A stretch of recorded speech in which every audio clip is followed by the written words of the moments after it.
Hey world!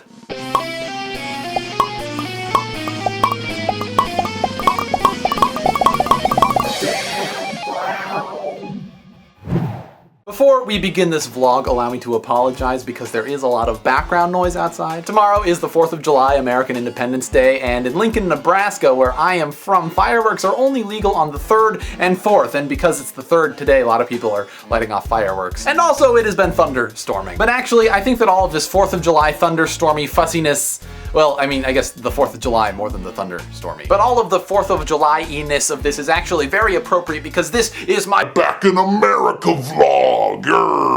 Granted, I have been back in America for over a month now, but I just feel like my China vlogs need some sense of closure. I sort of just left you hanging when I was having poopy troubles in Beijing. But everything came out fine. No pun intended. Actually, that pun was very intended. But yeah, I'm back home and I think it's time for a grand overarching reflection on my trip. Going to China was one of the most fantastic things I have ever done. Probably the most fantastic thing I've ever done. Maybe. Probably. Before I took this trip, I had never been out of the country. Except for that one time I took a day trip to Toronto.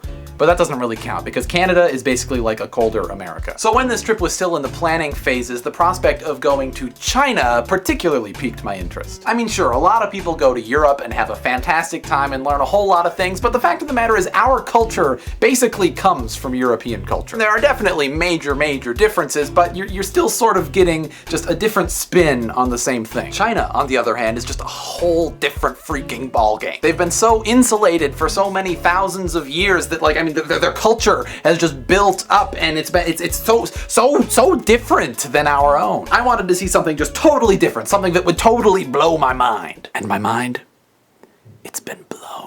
While I was there, I saw so many things. I experienced so much. I mean, I learned a whole buttload about China. But just as important as what I learned about China is what I learned about myself. Okay, that probably came off pretty cheesy, but really, it's really true. When we stay in one place for too long, we begin to take a lot of things for granted. The ability to read, write, speak, communicate, internet access, the ability to have hot, potable water 24 hours a day, having a government that, while they don't always do exactly what we want, still most of the time does more or less what we want. And I mean, that's just a list off the top of my head. Putting myself in a position where none of those were guarantees, it really made me realize a lot about myself, and it really made me realize just how good we have it. And I don't want to send the wrong message here about my thoughts of China, because China is a wonderful nation too. But I mean, America is just great. Having been to China, I will enjoy this 4th of July weekend more than any other 4th of July weekend in my entire life. And it's not just because I spent way too much money on fireworks,